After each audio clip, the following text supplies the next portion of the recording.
Today marks the first episode of our Dragon's Den series. Get ready to be inspired because we have a lineup of innovative entrepreneurs who are Dragon's Den alumni joining us over the course of the next few months. Ice baths have been a part of our lives for a very long time. So I'm curious about your Dragon's Den experience. Yeah. How did you kind of prepare yourself to go on the show? What are you doing? Going in freezing cold water? People are like, you're nuts. It was like really dirty at the end of the day. I'm like, this is horrible. Yourself, that's the most important. The people who are investing in it, they're investing in you and they want to learn about you. Hi, and welcome back to The Edge, a Leader Show. My name is Jackie Marson, and today I'm joined by Michael Spivak, co-founder of COLDTURE and also Dragon's Den alumni. COLDTURE is Canada's premier cold plunge company. Michael is making cold therapy more accessible for people in the form of portable tubs and chillers. Thank you so much, Michael, for joining us today. Of course. Thank you for having me. Yeah, so what was the aha moment that you and your co-founder Daniel had when you created COLDTURE? Well, Dan and I kind of had our own journeys to why we wanted to do cold immersion.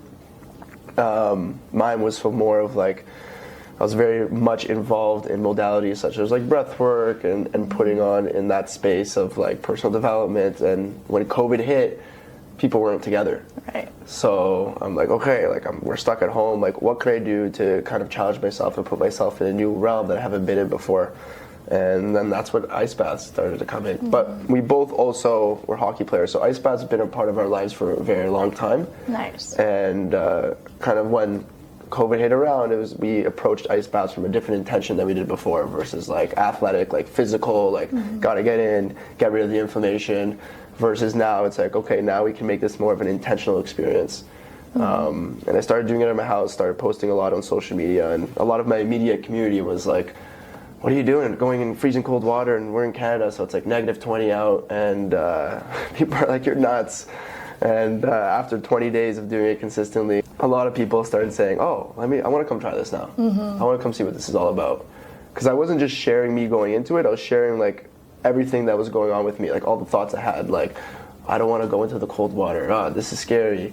All the feelings that came up for me, I was kind of nervous, I was sometimes excited, like all of the above. Every time you go into the ice, you really never know what's going to come up. Right. So after people seeing me share it vulnerably, they're like, oh, okay, I kind of feel safe to come and experience it with you. So then it started off just me by myself to now 15 people a day coming to my house, doing the ice dip for the first time. We do a little bit of breathing protocols before to get everyone prepped.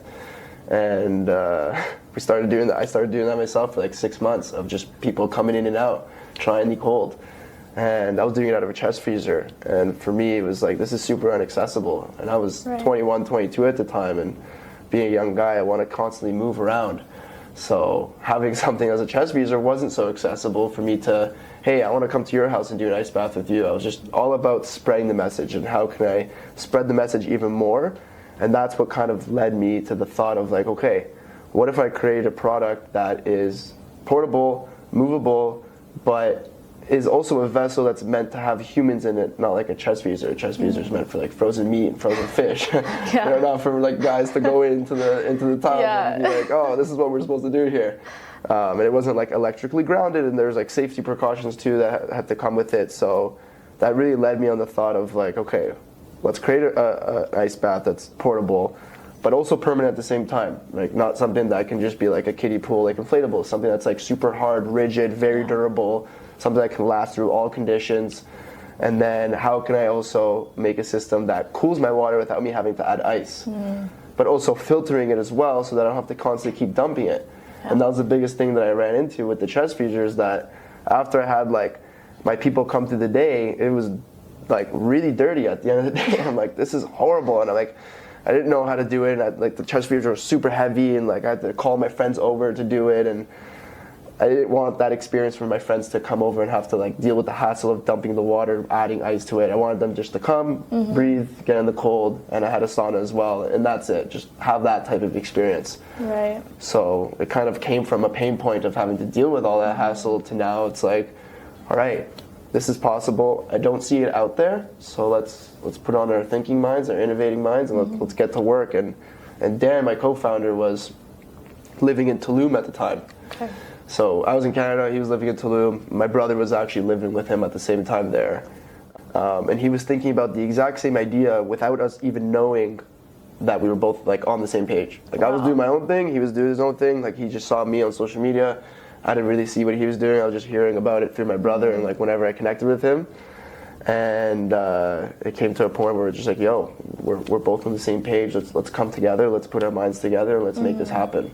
So you never initially communicated the idea, you both just had it, and then you started talking and found out? Yeah. Wow, that's really cool. Like my brother was that bridge to the gap. Like Dan's 31, I'm 24, so it's like often question we get is, how the hell did you guys get connected? Exactly, yeah. You didn't go to school together, you didn't, like there's nothing you were able to do together growing up, so it's like, what happened? Yeah. So I'm the youngest of 4 older brothers, so he played hockey with one of my older brothers for a long time, so he was familiar, he was a family friend, and then just right time and right place. You know, we were both very passionate in it. I was growing a community. He was passionate. He had his own like pain points. He had 2 meniscus surgeries in his knees, and during COVID, he couldn't really get that appointment as quick as he normally would if it wasn't for COVID. Yeah. So we had to look for alternative ways of how can he still recover from his injuries without having to go to surgery, and that kind of led him back into the ice bath. And his cultural, he's Russian, so he grew up with going to the sauna, they call it the banya, going in the cold, and kind of his parents did a really good job in like bringing them up into that. So the cold was not a non-familiar for him, it was familiar. It's just now we're approaching it with a different intention, and that's created a much deeper love for the practice, which drove the passion to like, okay, let's go through the struggles of creating this product for the market versus like just doing it for ourselves. And it impacted us in such a profound way where let's spread the message. Absolutely. Here's how we thought we could through a product. Yeah, absolutely. It's a great product. So I'm curious about the different benefits. I know you touched on the fact that both you and Daniel were like hockey players, right? So athletes. What are the benefits for your, let's say, an average person and then versus an athlete? Yeah, great question. So I think it all depends on where, like, what are you looking to get out of it, right? So when for an athlete perspective, they're looking to get increase, like it would cover a lot faster, meaning like decrease in inflammation. Also, like a lot of athletes' recovery process has to do a lot with mental. Right, and dealing with that pain, being willing to deal with the adversity, dealing with the resilience that comes into being an athlete. So getting into an ice bath for an athlete they're used to that already. They're training every day. If they're a hockey player or a basketball player, they're going to the court, they're going on the rink, they're training for multiple hours. So for them, getting to the ice bath is more of like, okay, let me relax and give my body what it needs. Versus for other people, it can be strict mental health. I know that in my life I was dealing a lot with being able to focus and being able to discipline, and also being able to see all the different things that come up, and being able to kind of calm my thoughts down and allow me to be present with the moment. And for me, the ice bath was really powerful in that.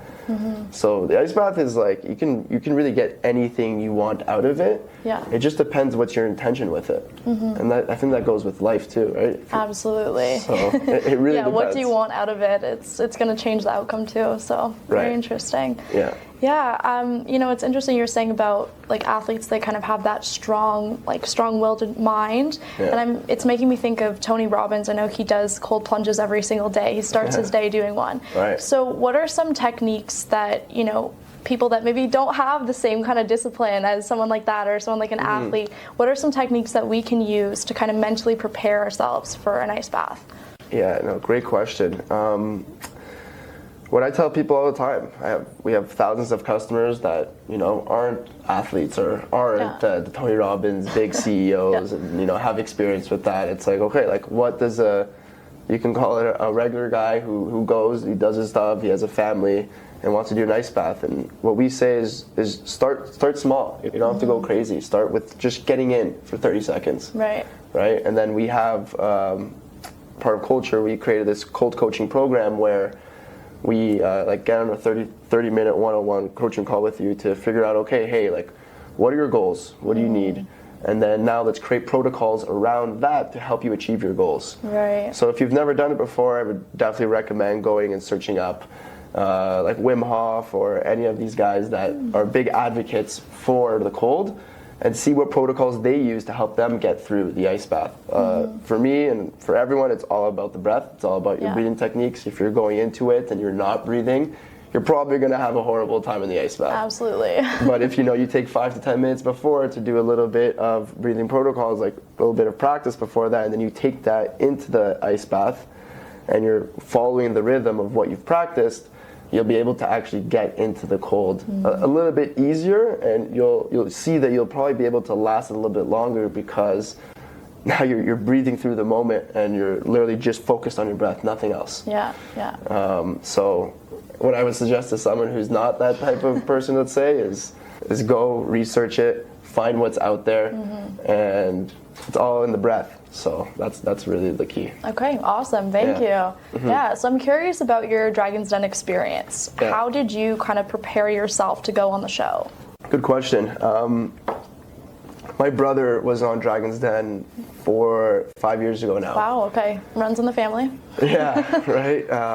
So obviously, it's so funny. I remember when last February, there's a cutoff for when you can apply to Dragon's Den. And like we had this whole plan to like get ready, and just the business started ramping up, and we started getting so busy, and we were doing so many events. And we were a small team at the time. It was just me, Dan, and 2 other people. So we were wearing many hats at the time. So our time was kind of limited, and we forgot about applying to Dragon's Den. And then my brother called. He's like, "Hey, did you guys apply?" And this is like Feb 16th or 17th, and it's pretty close to the cutoff. And we're like, "Oh my God, no, we did it!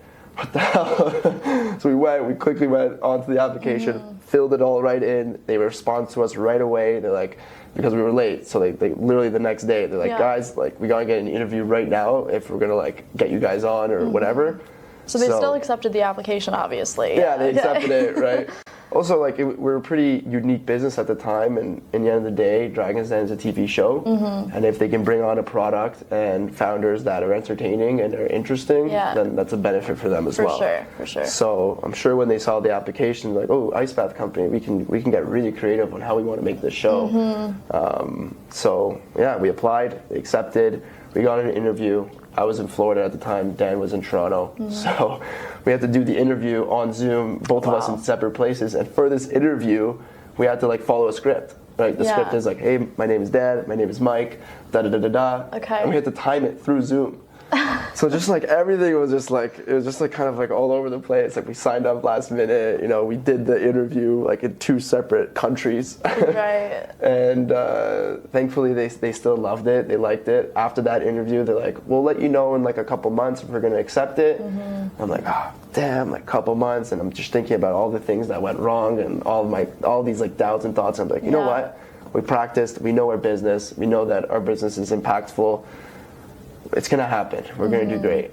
They email us like 2 weeks later, our producer, he's like, guys, the head producers need to know X amount of information because they don't believe that you guys actually need the money because your business is doing so well. And another question is like, is this something that you guys actually were looking forward to as a kid? Like, is this something you always watched or you're just doing it for marketing PR? Right. I mean, it is, a lot of people definitely do it for that reasons as well, Right, yeah. So like, and they see a good business thriving and like, why do you need to do this? So he has me on the spot on Zoom, and I'm like, oh my God, like I need to answer these questions so that we can get on the show. Like this is it. This is like game 7. This is the finish line right here. And just spoke from the heart. This is something we've always been watching. My family has been a part of it. And we're not necessarily going in for the money. We're going in it for more of a strategic partnership. And that was the goal from day one. And fast forward 2020 hindsight, we fulfilled what we said. So yeah, absolutely. Wow, it sounds like it was a roller coaster, but it worked out for the best. So that's great. Do you have any advice for other entrepreneurs that are, pitching their startup to investors? Totally. When you're pitching your product and you're pitching your business, at the end of the day, the investors are investing in the founders. They're investing in you. Of course, you want a great product, and the founders replicate what kind of product that is. So when you're talking to investors, know your numbers, know your business, which you should know, especially since you started it.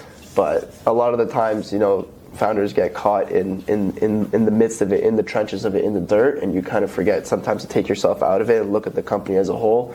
So definitely know your finances, you know your product the best, and be yourself. That's the most important. The people who are investing in it, they're investing in you, and they want to learn about you, not about the image or facade that you're putting up. Yeah, so awesome. That's kind of the advice I give. Yeah, what was it like working with the dragon Michelle Romano? Yeah, amazing. She's fantastic. Super involved.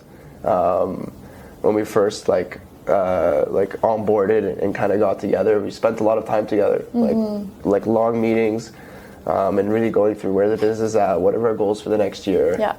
And at the time when we were having those meetings, we were in the midst of creating our new product, which is out now, the Cold Plunge.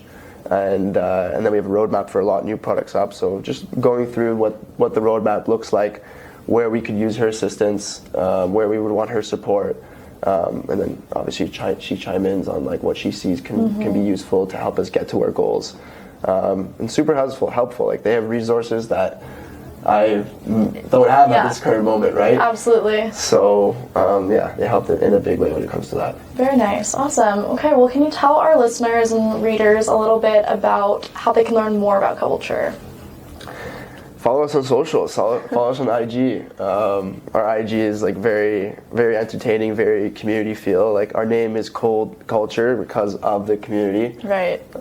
Back to the story, I was bringing people to the house. Yeah. So like everything's around community and showing people that you can do it. Ice baths are very good for you, and depending on what your intention is for it and what you're looking to get out of it.